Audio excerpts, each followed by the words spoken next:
Hey guys, I got the skills and triports guide coming at you. We're going to go through a whole bunch of stuff with them, kind of what they do and when you unlock them, how skill stuff works, all that. And, as usual, the video is brought to you by the Patreon people who help make the channel possible. Let's go take a look. All right, so if we are in the game and we press the K button, we will bring up the skills menu for the game.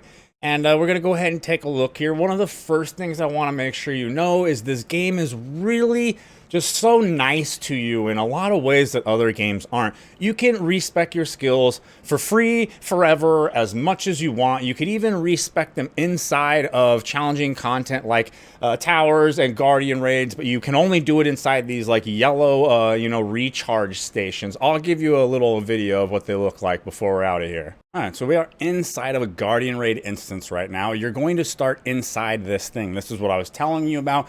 This is where you get to open up your inventory and you can move things around on your bar here. Once you leave, you can't. Same deal, you could do skills and you can modify, and lock in your skills and whatnot here. But when you leave here, right, if I go out here and then I try to do this, right, and then now it's all locked out and I can't. But if I go back into here, right, now I can again.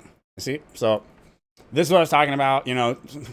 They're so nice to you in this game compared to other MMOs with stuff like this. Most games don't let you do this.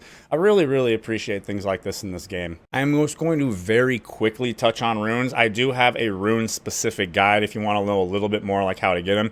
Runes are just a cool way to modify skills. You're going to acquire them from doing a lot of different things, and you just use them to modify, right? So the one I have slotted in here, it reduces the amount of damage I take while I use the skill. The reason I'm using that particular rune on this skill is because this is a channeled skill where I have to channel it and time it perfect hitting a bar, right? So this is the type of skill where I'm more likely to be hit while using it. So now let's take a look at leveling up the skills.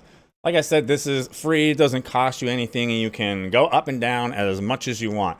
So I'm going to use this skill here as an example. It's a fun one. Let's say we put 4 points into the skill. When we put the 4 points in, you'll see it just unlocked to this first row of stuff for us. And now I get to choose. Do I want to make the skill area like 30% larger around?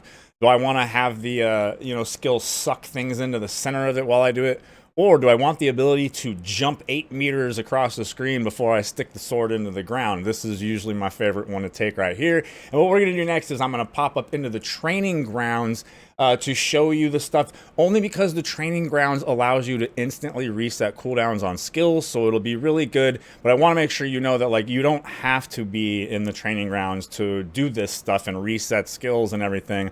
I'm just going to show it because it allows me to instant reset the cooldowns on my abilities. So let's take a look at the skill at base, right? We gotta push E here and we just jump up in the air and then we stab the ground and we do all this. It's pretty cool, but it's stationary initially. Now what we're going to do is get back into the skills menu. We're going to go up to level 4. And we're going to pick the one I like, which is the jump, right? And we're going to save. You always have to make sure to save or the settings will not take effect. And then now what happens is, right, I can point my mouse cursor over here and I can jump and then do the same skill. Really, really, really cool. Such a great modification. You can see these modifications of the skills are rather significant. They're not just little, like, oh, you do a little bit of extra damage or whatever. Like, there's some like that. Maybe you just increase the crit chance a little bit or something. But you can also totally modify a skill from being this stationary thing to jumping halfway across your screen first. Really, really big changes. All right, so back in our skill menu, let's take it up. The next one is going to unlock for us at level 7. You see, as soon as we hit level 7, they pop up and it tells you, like, yo, pick one. And this row is kind of interesting, especially on this skill on a Berserker. So usually I run this one, right? It basically, like, while you're doing the charge up and it's doing all the little damage to the monsters around you, it's kind of stacking up like a debuff on them that's going to make them take more damage from you when you do the big final hit. And you've got this lava eruption one where you could explode the ground and make lava come out of the ground afterward. Or let's say maybe you're running the Madness build.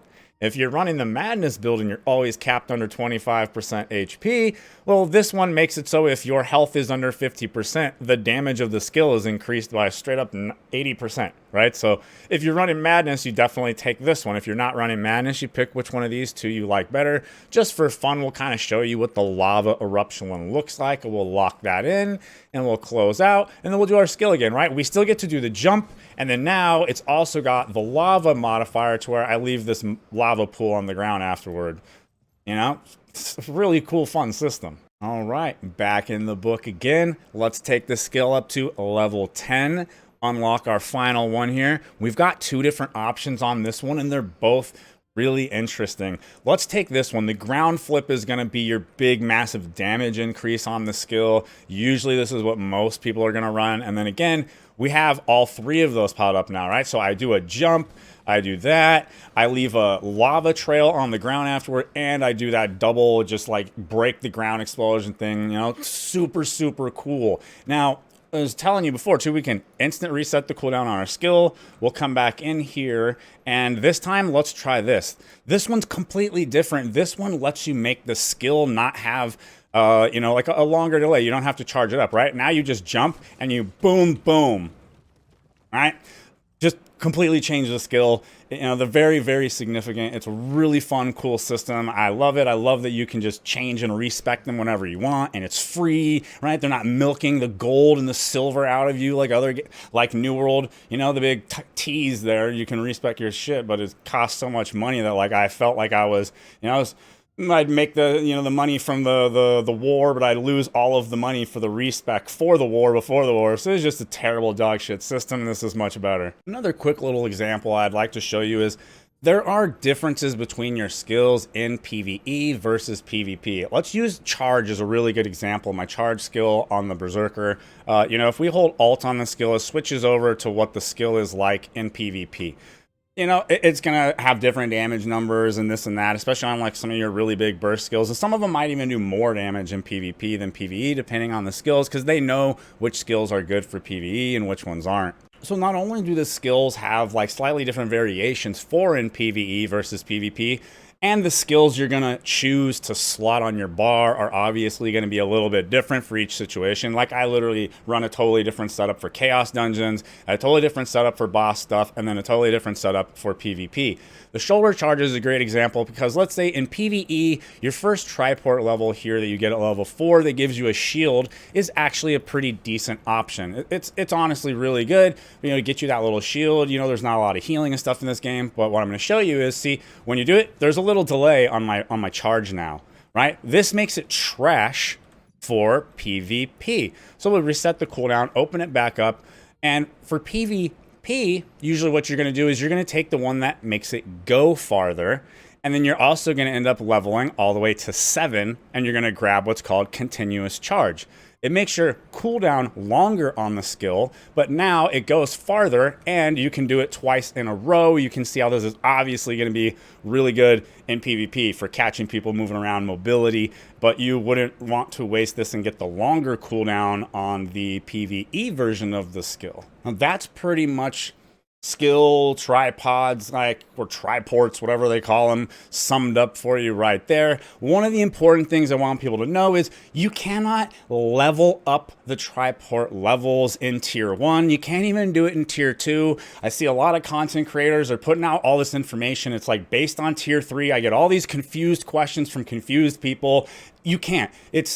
They're just how it is, how I showed you. There is no leveling them up. That's not until tier 3 when we get actual armor that has triports on them, and then you get like broken pieces of armor and you can swap the triports around and get higher levels of the triports for the ones you like, but it's not until tier 3, so please everyone stop worrying about that. You know, like I said, I don't know why content creators are dripping all the tier 3 stuff and confusing the shit out of people. Before we finish up this little guide series here, I'd like to make sure you know that there is the ability to gain extra skill points in this game. There are a bunch of different ways you can do it. One of them is you're going to be in your adventure tombs. You can see here there's extra skill points. They're an account like server-wide unlock thing, so they're going to unlock more skill points for all of your characters. And one of the biggest perks to them, right, is you're going to be able to get more skills with a maxed out full set of triports, which makes a massive difference and is literally just super fun to be able to modify your skills like that.